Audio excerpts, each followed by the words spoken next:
Today I'm sitting down and talking with animator and New York legend J.J. Sedelmaier. If you're unfamiliar with the name, don't fret. Chances are if you've been alive in the last 20 years, you've watched or heard many of the projects he's helped create or work on, from Beavis and Butthead, SNL's TV Funhouse, The Daily Show, and many more. What was New York like then as far as like being an artist, coming to the city? I don't know that it was different than it is now coming to New York being an artist. What's different is the city's significantly different. The city is much cleaner, it's less grittier. It wasn't as gentrified as it is now, but New York's still New York. So I lived in Brooklyn, which was great. This is before Brooklyn, living in Brooklyn was cool. In terms of animation, it's a completely different situation because there used to be a lot of small independent places set up all over the city and the area, but that's not the case anymore. It was always New York? You were going to come to New York? I decided I was either going to go to California for animation or come to New York for comic books. And then I took my stuff around and found out what was going on with comic books in New York or in the United States, and it was pretty bad. Even at that time? Especially at that time. Oh, really? And that's when I found out there was animation in New York. So let's say we're 1990. How did you make your way into Beavis and Butthead? Beavis and Butthead, which we started talking to them about in '92. After we started actively talking to MTV, I'd start getting calls from people in the industry that I knew. It's a very incestuous industry. Everybody knows each other and so forth.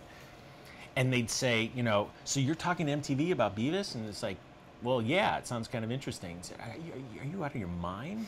It's just, there's like no budget, no time, but we'll see what happens. Okay. I saw the stuff and I found myself laughing involuntarily. And it was so limited in terms of the animation. With all the attention that Beavis garnered, it also was like a feather in our cap. Yeah. And we always had the commercials going, and then I always knew the people at SNL, and then it went into Smigel, a phony commercial, which then led into him doing the titles for Conan when Conan started his show, then going into the Dana Carvey show where Ace and Gary, the ambiguously gay duo, started, which then went into TV Funhouse. How long were you part of TV Funhouse? We created the Saturday TV Funhouse for SNL with Robert. Ace and Gary, Ex-Presidents, Real Audio. Yeah. We did that exclusively for 3 years. But whenever there was Ace and Gary stuff, I wanted to stay involved. I wanted to always do the ambiguously gay duo. This style that we got known for, this crude sort of style, was what it was because it was like, fuck it, we just got to keep going. The drawing's got to be as good as it can, and just do the best you can.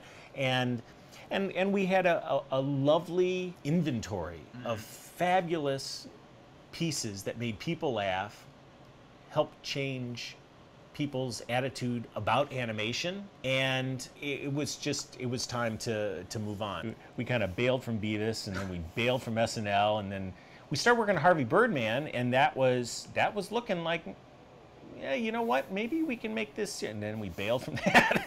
Can you talk a little about your work with The Daily Show and Colbert Reports? Initially, it came out of a phone call that I put into, I think it was Madeline Smithberg was still there, who was one of the creators of The Daily Show. She called, well, we got something, if you're interested. It's a Schoolhouse Rock takeoff, which was great because, like I said, we had done Schoolhouse Rock, and it was a midterm election piece that they ended up airing every year. They may still be airing it every time the midterm elections go on. I mean, looking back, you've worked on some pretty... And this is not even talking about all the commercials that I've worked on in the other projects that involve working with artists and illustrators and cartoonists and designers, that if you told me I'd be collaborating with these people and solving creative problems, I was like collaborating with Don Martin. I mean, it blows my mind. Or George Booth of The New Yorker, or working with Bleckman and Seymour Quast and Gary Trudeau, and that's what's really great. That's and being a part of the Society of Illustrators in New York City, where all these people get together they're all, you know, legends. Talk about legends, my God. Because again, I'm not just, you know, a fanboy, even though I am. I'm not. I'm actually getting to work with them. Yeah, that's pretty awesome. It's great. There's no place like New York. It's absolutely fantastic.